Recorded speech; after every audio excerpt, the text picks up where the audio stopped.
This is Lost Hearts by M.R. James, from the compilation of Ghost Stories of an Antiquary, first published in 1904. Narrated by Andy David Jones.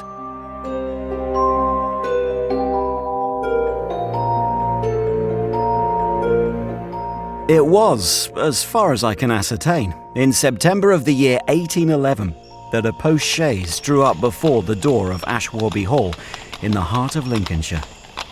The little boy was the only passenger in the chaise, and who jumped out as soon as it had stopped, looked about him with the keenest curiosity during the short interval that elapsed between the ringing of the bell and the opening of the hall door. He saw a tall, square, red brick house, built in the reign of Anne. A stone-pillared porch had been added in the pure classical style of 1790. The windows of the house were many, tall and narrow, with small panes and thick white woodwork. A pediment, pierced with a round window, crowned the front. There were wings to right and left, connected by curious glazed galleries, supported by colonnades, with the central block. These wings plainly contained the stables and offices of the house.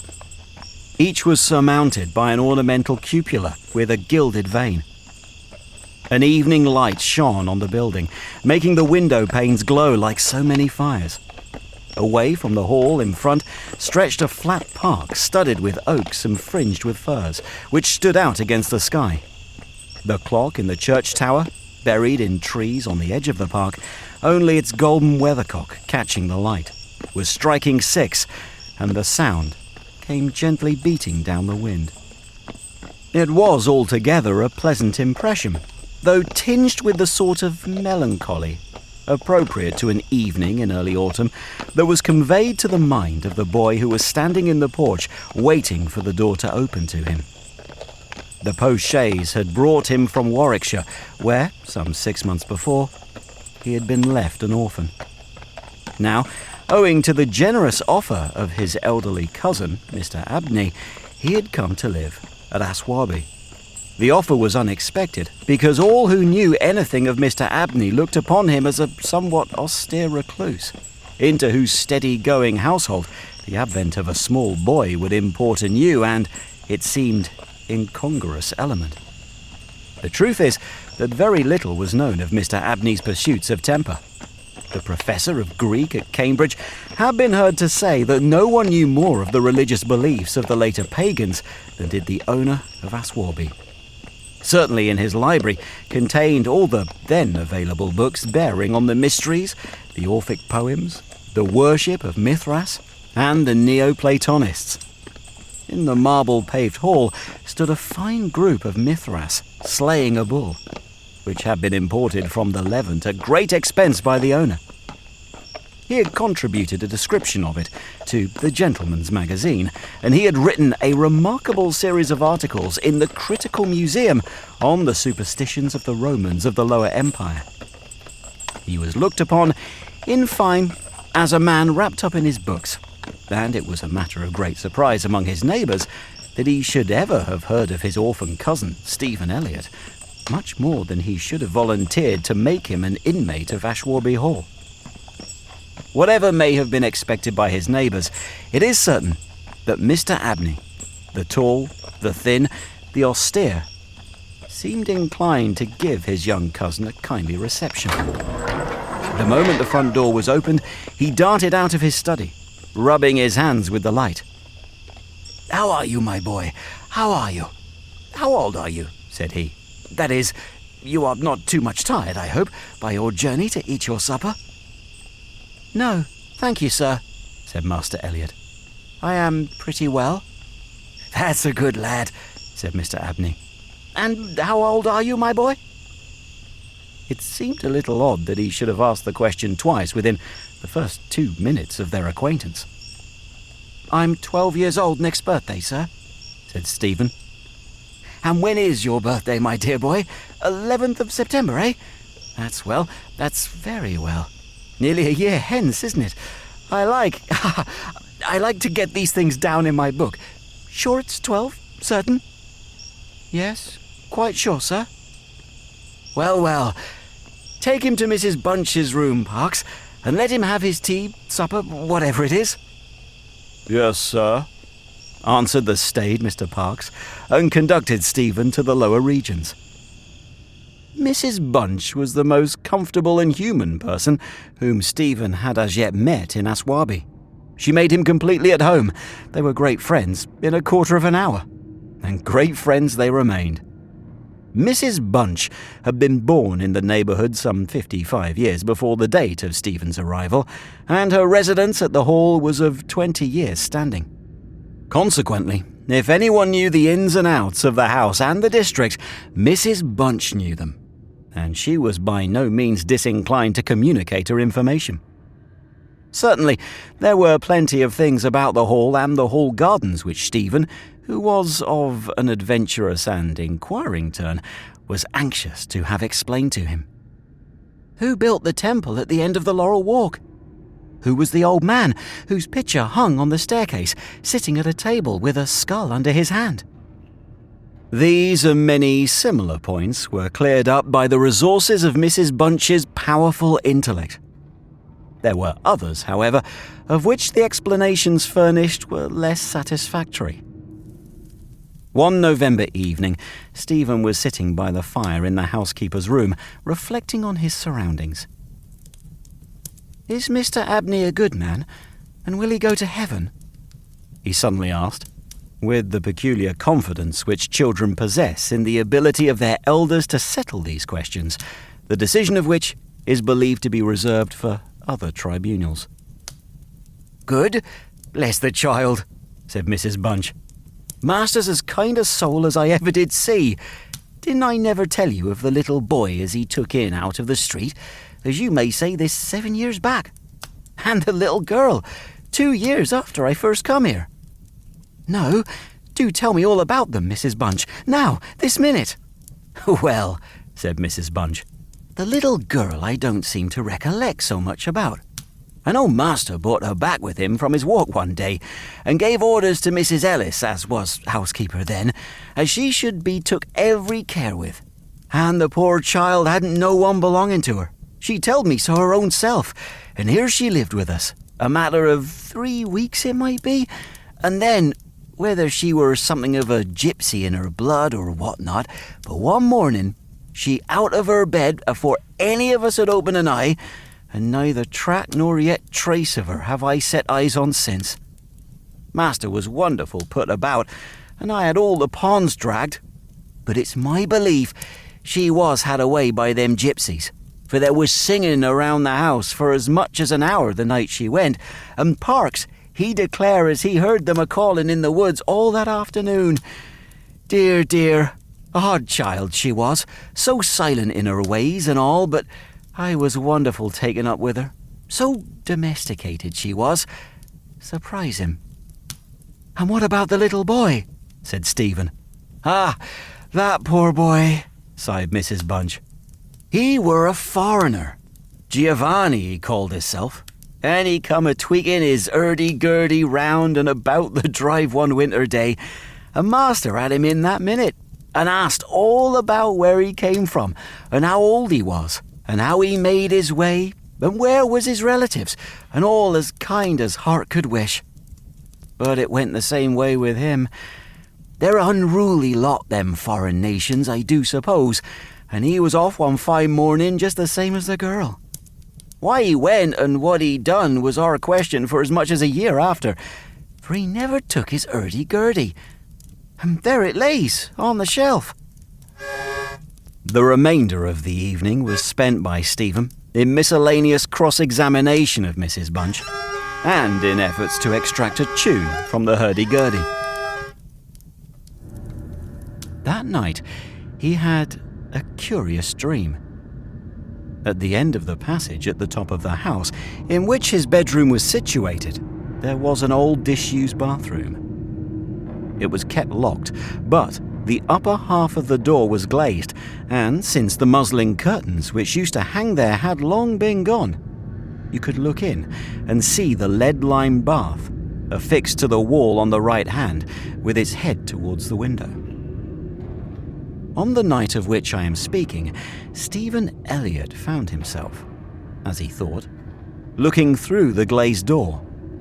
The moon was shining through the window, and he was gazing at a figure which lay in the bath. His description of what he saw reminds me of what I once beheld myself in the famous vaults of St. Michan's Church in Dublin, which possess the horrid property of preserving corpses from decay for centuries. A figure, inexpressibly thin and pathetic, of a dusty leaden colour, enveloped in a shroud-like garment, the thin lips crooked into a faint and dreadful smile, the hands pressed tightly over the region of the heart. As he looked upon it, a distant, almost inaudible moan seemed to issue from its lips, and the arms began to stir. The terror of the sight forced Stephen backwards, and he awoke to the fact that he was indeed standing on the coal-boarded door of the passage, in the full light of the moon. With a courage which I do not think can be common among boys of his age, he went to the door of the bathroom to ascertain if the figure of his dream were really there. It was not, and he went back to bed.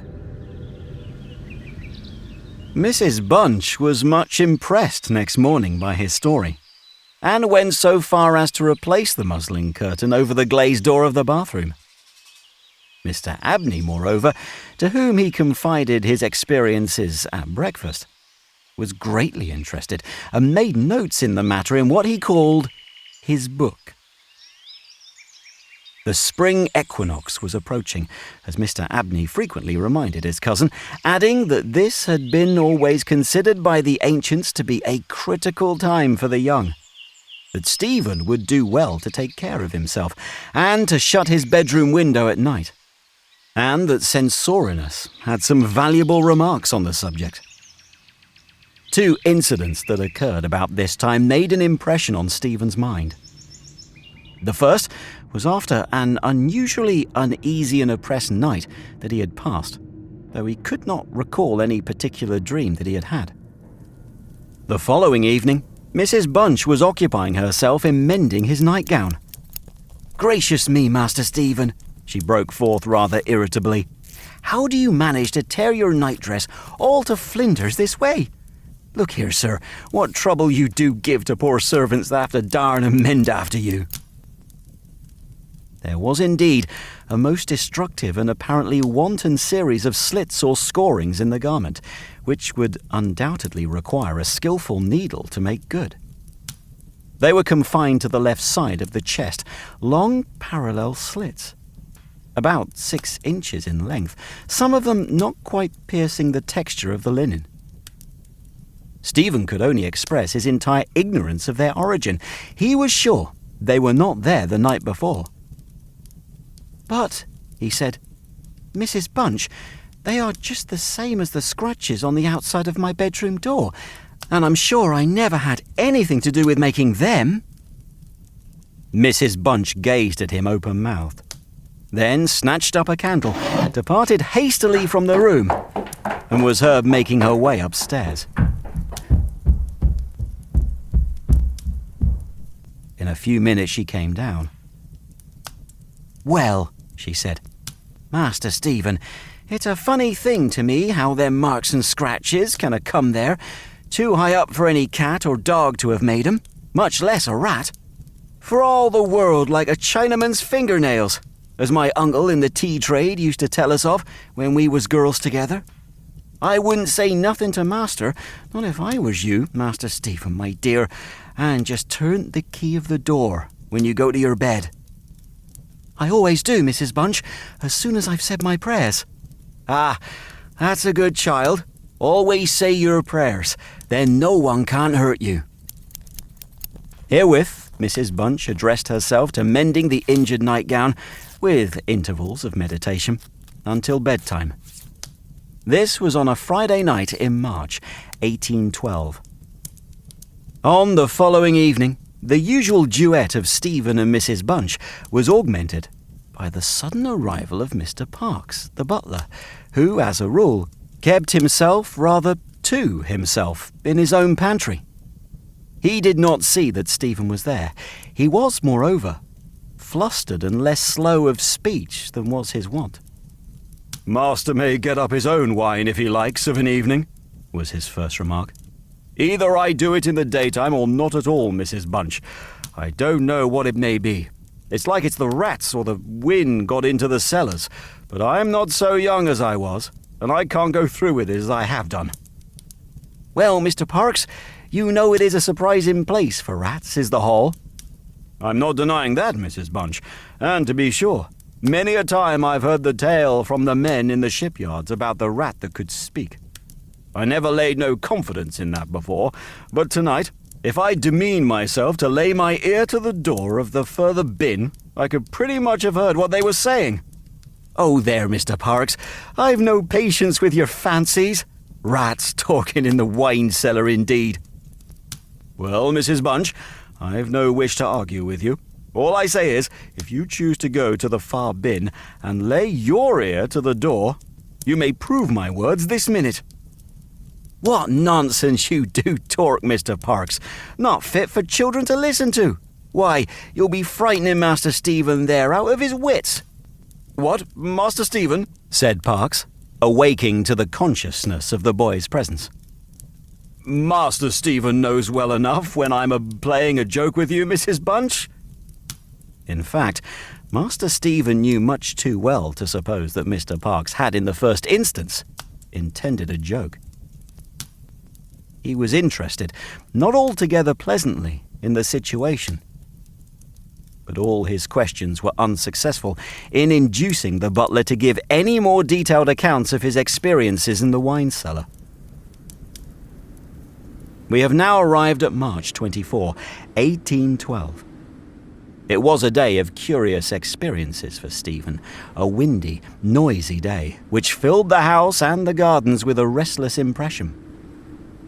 As Stephen stood by the fence of the grounds and looked out into the park, he felt as if an endless procession of unseen people were sweeping past him on the wind, borne on resistlessly and aimlessly, vainly striving to stop themselves, to catch at something that might arrest their flight and bring them once again into contact with the living world of which they had formed a part. After luncheon that day, Mr. Abney said, "Stephen, my boy, do you think you could manage to come to me tonight, as late as 11 o'clock in my study? I shall be busy until that time, and I wish to show you something connected with your future life, which it is most important that you should know. You are not to mention this matter to Mrs. Bunch, nor to anyone else in the house, and you had better go to your room at the usual time." Here was a new excitement added to life. Stephen eagerly grasped at the opportunity of sitting up till 11 o'clock. He looked in at the library door on his way upstairs that evening and saw a brazier, which he had often noticed in the corner of the room, moved out before the fire.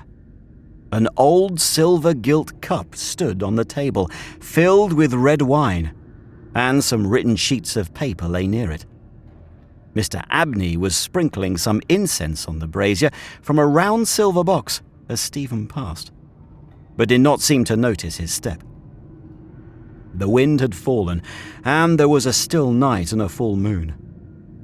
At about 10 o'clock, Stephen was standing at the open window of his bedroom, looking out over the country.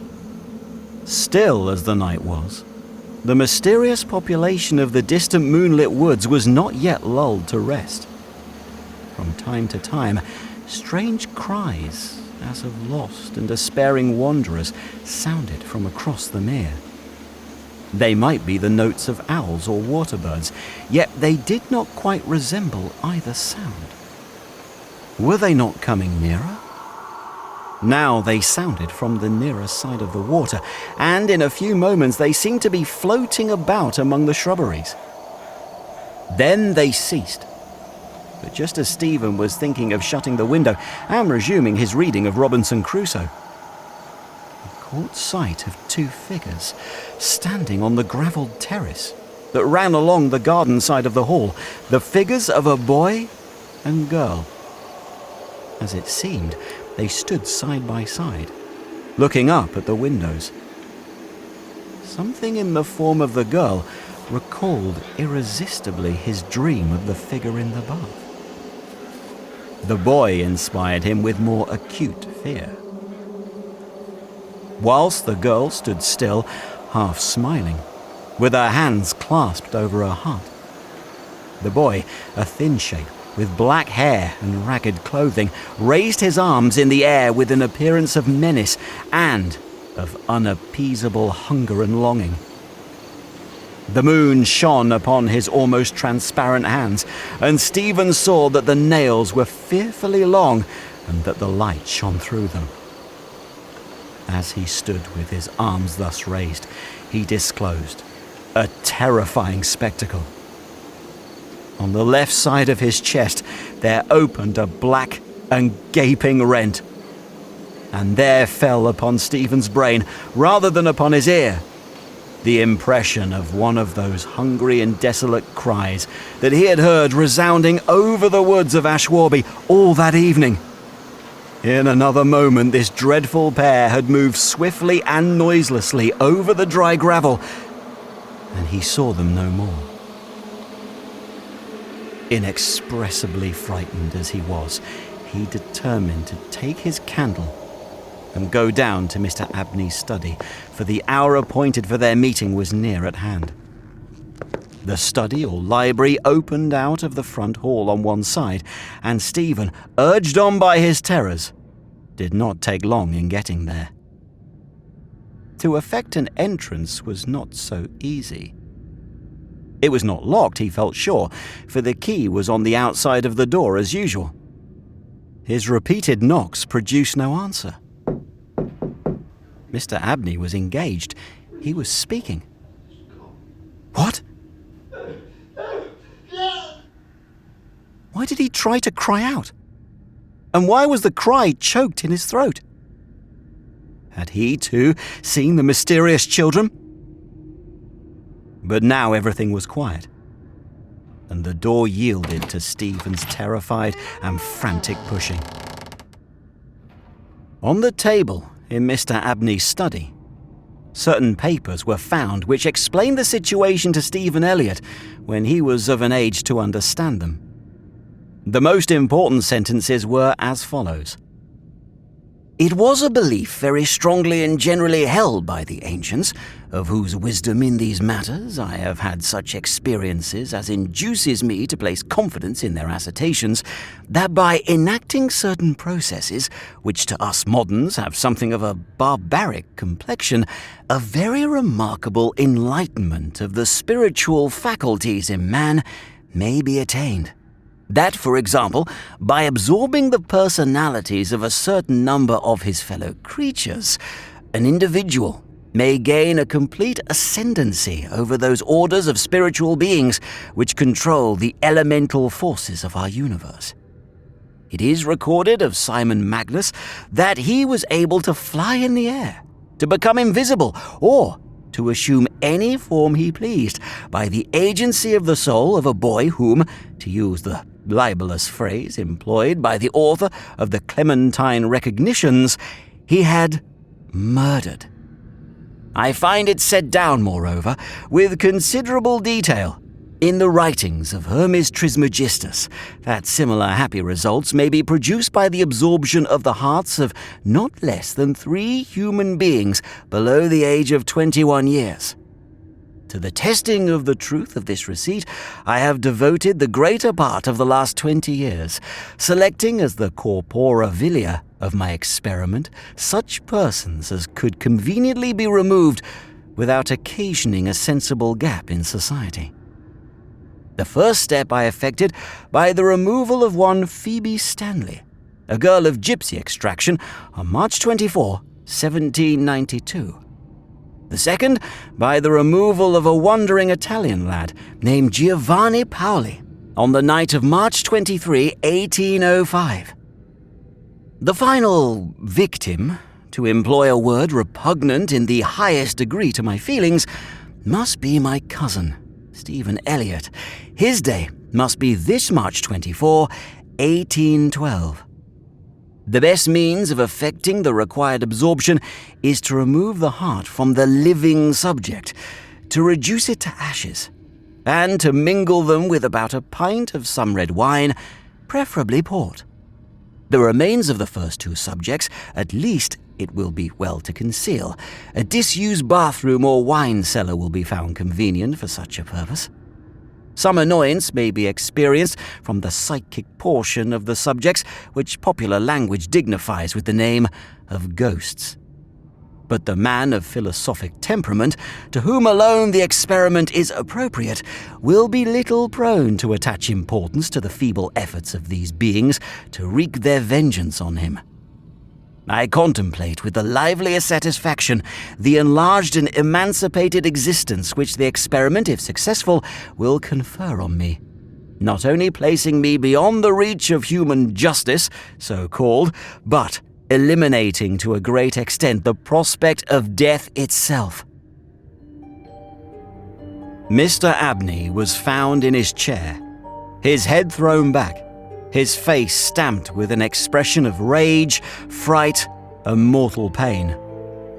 In his left side was a terrible lacerated wound, exposing the heart. There was no blood on his hands, and a long knife that lay on the table was perfectly clean. A savage wildcat might have inflicted the injuries. The window of the study was open, and it was the opinion of the coroner that Mr. Abney had met his death by the agency of some wild creature. But Stephen Elliott's study of the papers I have quoted led him to a very different conclusion. This has been Lost Hearts by M.R. James. Narrated by Andy David Jones. Production copyright Gold Pictures Limited, 2025.